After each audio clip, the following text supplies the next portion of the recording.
Para tener claridad frente al régimen de tutela derogado del Código Civil, la Ley 1306 de 2009 y la Ley 1996 del 2019, hay que tener en cuenta estos términos con sus significados.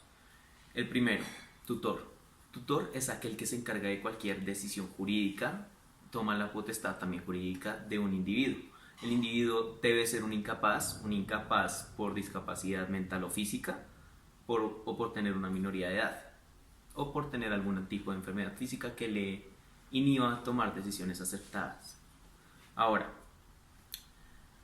curador. Curador es aquel que guarda los bienes de una persona, de un pupilo. Ahorita voy con el término de pupilo. El curador es aquel que administra un bien específico o todos los bienes económicos o patrimoniales que tenga una persona incapaz, obviamente. Ahora, un pupilo es una persona incapaz o una persona que decide que no tiene la capacidad para tomar decisiones jurídicas o económicas y por ende le encomienda a un tutor o curador la potestad de sus bienes. Bueno, en cuanto al régimen derogado del Código Civil, tenemos varias características que pueden tener los pupilos y una de ellas es que no se dirigen a sí mismos. La segunda es que no administran sus negocios de manera competente y por lo tanto ponen en peligro inminente su patrimonio. Tampoco, también cuando no hay potestad ni de padre o de un marido. Y por último, las personas con discapacidades mentales y menores emancipados. Avanzando en el régimen, podemos encontrar que básicamente la competencia de los guardadores en el código es conservar, reparar y cultivar los bienes del pupilo, pero también es representarlo en los actos judiciales y extrajudiciales. Para hacernos a una idea más específica, el guardador no se centra específicamente en cuidar o guardar los bienes del pupilo, también del pupilo mismo, de la persona misma, y de representarlo en los actos tanto judiciales como extrajudiciales. En cuanto a la responsabilidad va hasta la culpa leve y genera obligación en cuanto al daño que cause. Avanzando un poco, en cuanto a los consejeros que menciona el código, es válido recalcar que los consejeros no toman decisiones vinculantes. Simplemente son a modo de consultores y, y más después se tomará la decisión si se sigue el consejo de esta persona. Más en cuanto a las guardas, existen tres tipos de fuentes de las guardas. Entonces la primera es la testamentaria, que pues en el testamento una persona expresa quién va a ser el guardador de un pupilo. La legítima, que es cuando no hay testamento, se, se, se produce la guarda legítima. En orden de ascendencia, que ya les explicaré más tarde. La dátiva, que es una que determina un juez en ausencia de las anteriores dos fuentes de la guarda. Eh, También a modo de dato, existen guardadores interinos que simplemente se dedican a la conservación de bienes y de un pupilo por un evento en específico. En cuanto a las prioridades para ser guardadores de un pupilo, en primer lugar podemos encontrar al padre, en segundo lugar pues a la madre, en tercer lugar los ascendientes de los padres, es decir, los abuelos. Luego siguen los hermanos varones, cabe hacer énfasis en esta característica, varones, y, o los ascendientes de él. El juez es quien determinará qué ascendiente es la persona más apta para ejercer la guarda en estos casos. También hay unas excusas para personas que son asignados guardadores y no pueden serlo, se pueden excusar. Entonces están los funcionarios, empleados públicos que tienen su domicilio lejos de la guarda. en general las personas que tienen su domicilio lejos de la guarda. Personas recaudadores de renta. Recordemos que en esta época, en la época en que se escribió este régimen, el puesto de recaudador de renta era, era algo reconocido. Em, las mujeres, las mujeres también podían excusarse de ser guardadoras por el simplemente hecho de ser mujeres. Más sin embargo, esto quedó derogado en el año 1974. Em, las personas mayores de 65 años o que padecen enfermedades graves. Los pobres que viven de lo que generan diariamente, no tienen un sueldo fijo, una seguridad económica, financiera que pueda otorgarle pues ese tipo de seguridad también al pupilo. Y las personas que tengan dos o más personas ya en su guarda pueden excusarse de ser guardadores. Y por último, quien tenga 5 hijos o más. Em, Ahora, cuando se expide la guarda por decreto judicial, esto tiene ciertos requisitos. El primero es el discernimiento judicial. ¿Sí? Un juez tiene que discernir acerca de si esta persona va a ser el guardador o no. El segundo es una fianza que se debe otorgar en caso de que no sea, pues la guarda no sea legítima, ¿no? Y por último, un inventario de bienes de qué es lo que va a administrar el guardador, ¿sí? Entonces, él tiene que, en un término de 90 días después del discernimiento judicial, a llegar al juzgado un inventario de cuáles son los bienes que van a quedar a su cargo. En cuanto a la remuneración,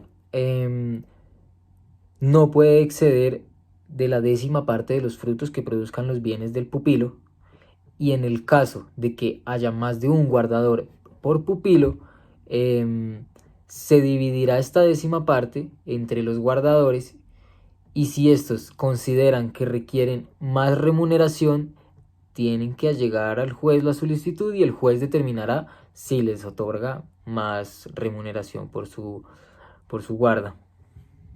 La presente ley tiene como objeto darle la responsabilidad, darle la protección adecuada a los derechos fundamentales de las personas naturales que tengan algún tipo de discapacidad, sea mental o física. Los principios que prevalecen en esta serán la eficacia, la protección y la garantía de los derechos fundamentales. Que tener muy en cuenta, si se los voy a leer en este momento, son algunos de los principios a manejar, que van a ser el respeto de su dignidad, su autonomía individual, incluida la libertad de tomar propias decisiones y de su independencia.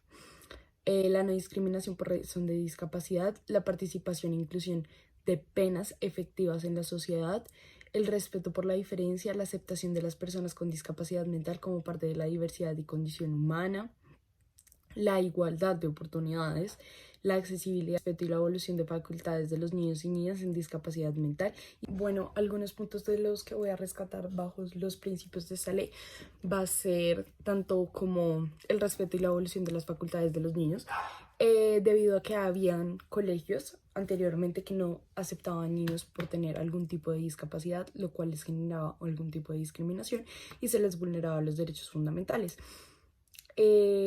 Una persona con discapacidades, como todos, necesita el mismo desarrollo, necesita las mismas oportunidades y no se les estaban dando, lo cual es necesario darles las mismas oportunidades, prevaleciendo los derechos fundamentales. Un punto muy objetivo de esta ley va a ser la no discriminación a ningún ámbito, tanto sea laboral, tanto académico, tanto de oportunidades, porque se busca un mismo fin, que es preservar los derechos fundamentales sin ningún tipo de limitación, debido a que son personas como todos, no hay que tenerlas como limitadas como dementes, como lo tenían antes.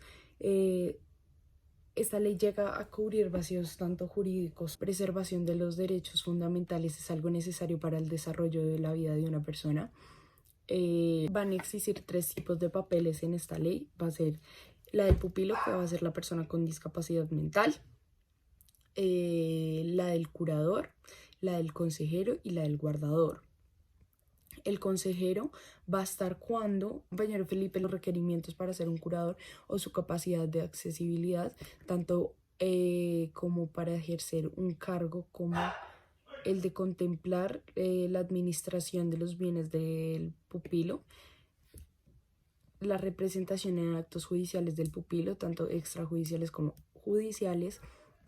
Ok, cuando se va a hablar de las guardas va a ser la representación o la protección de la administración de los bienes del discapacitado por frente de fiduciarias, en caso tal de que la responsabilidad de este se vea como tergiversada o existe algún tipo de negligencia, se podrá acceder en contra de será juzgado, y si este no responde como dando los presuntos argumentos para que sea removido, y será sustituido por un guardador, por un sustituto de guardador que va a ser por un tiempo.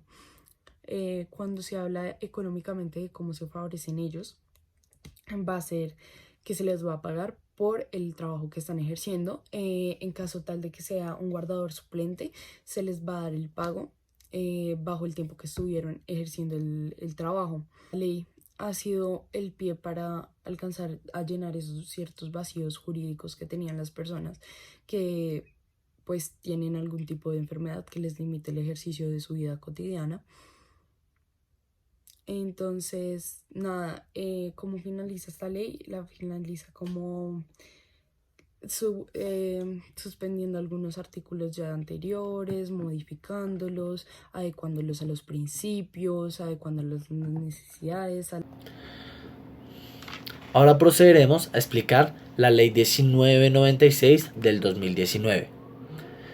Cabe resaltar que el objetivo de esta ley es simplemente dar herramientas para tener una capacidad legal a los incapacitados mentales. Es por esto que el tema como tutores o la remuneración siempre va a ser tratada bajo la ley 1306, que ya previamente habrán explicado. Entonces procederemos a explicar. El objetivo, como ya se dijo, es dar unas herramientas para que los incapaces mentales puedan acceder a sus derechos, tengan una capacidad legal. ¿Qué son estas herramientas? Estas herramientas son los apoyos que da el gobierno justamente para que puedan ejercer esa capacidad. Los apoyos ya seguramente los habrá explicado mi compañero Felipe. El apoyo, toca resaltar, siempre tendrá que estar guiado bajo la voluntad del titular del derecho. Es decir, todo acto que se realiza en nombre del apoyo siempre tendrá que ir en concordancia con lo que quiere el titular de los derechos, o en este caso el discapacitado mental. También toca determinar que el grado de afectación será determinado por la capacidad o la incapacidad de la persona, es decir, qué tanto es capaz o qué tanto es incapaz. Ahora, hablemos de un tema importante. La administración, se hace una diferenciación acá. La administración será determinada por el tipo de incapacidad que tiene. Entonces, hay dos tipos de incapacidades que ya se explicaron, que son la incapacidad absoluta y la incapacidad relativa. En cuanto a la capacidad absoluta en la administración, siempre la administración tendrá que ser llevada por un tutor, a diferencia de la incapacidad relativa, que en este caso podrán elegir ser representados o hacerlo por su cuenta. Toca resaltar que una persona discapacitada mental solo podrá ser representada por un tercero en 3 actos jurídicos, y también que la responsabilidad de este tercero solo tendrá responsabilidad de este tercero en el caso que no cumpla las voluntades del titular. Es decir, si pasa algo malo por acciones tomadas por el encargado, por el tercero que está ayudando, apoyando al discapacitado mental, este no tendrá responsabilidades a menos que no haya sido concorde con lo que quería el titular.